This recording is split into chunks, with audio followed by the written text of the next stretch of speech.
दोस्तों कमेंट कर रहे हैं ना आप लोग के सही अपने जगह पे। पति का फर्ज कहाँ निभाए आपको हम दिखा रहे हैं। ये देखिए, ये 2 साल हो गया, एक पैर मुड़का, इसका एक्सरा नहीं हुआ। ये पैर में देखिए ये हुआ, यहाँ देखिए ये हुआ, इस पे हुआ। कहीं भी कहीं भी हमारा कभी इलाज कराए नहीं, कभी नहीं। एक बार दवा लाएंगे, उसके बाद दवा नहीं लाएंगे।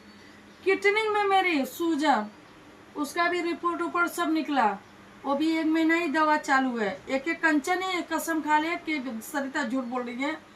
ये पायल में 3 साल में पायल नहीं पहनी। ये खुजली होता है, पैर में खून निकलने लगता है, कभी नहीं पूछे है मुझे, कभी नहीं।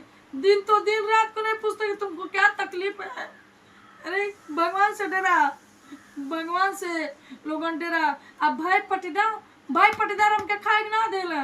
भाई पटीदार गांव टोला के लिए हमके रखले बाटा। हाँ बतावा ना, तू यार भाई बा एक उससे शादी करे वाला वो के जहाँ जाए तहाँ लेके जाए, और तू हमार पति हो के हमार बाल बच्चे इतना बड़न हो गए, तू कुंवार बनता, इतना लजा तड़ा। हाँ इतना हमारे साथ करता। अरे दुनिया के देखा देखा क्रीम पाउडर लगा नाची गाई, पब्लिक के देखाएंगे हम बड़ी खुश बाटी।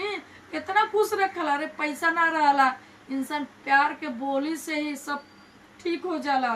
लेकिन तोरे दिल में हमारे लिए प्यार नहीं बा।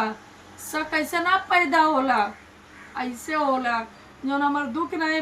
दैया में कितना रोग हो गई बा, हम जानते हैं कितना तड़पीला। तू से खुद कहिला कि देखबा ऐसी होता तो यार सुन लेला, मोबाइल में बिजी हो जाला। कितना समझला हमार दुख, जितना अपने घर वालन के लिए दुख समझला हमारे लिए ना। कहता माँ को देखो भाई, माँ के लिए ना कह ले हई।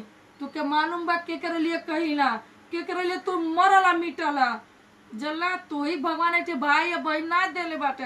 ये धरती पे बहुत भाई बहन बाटे, लेकिन तुम्हारे जैसा नहीं बाटे।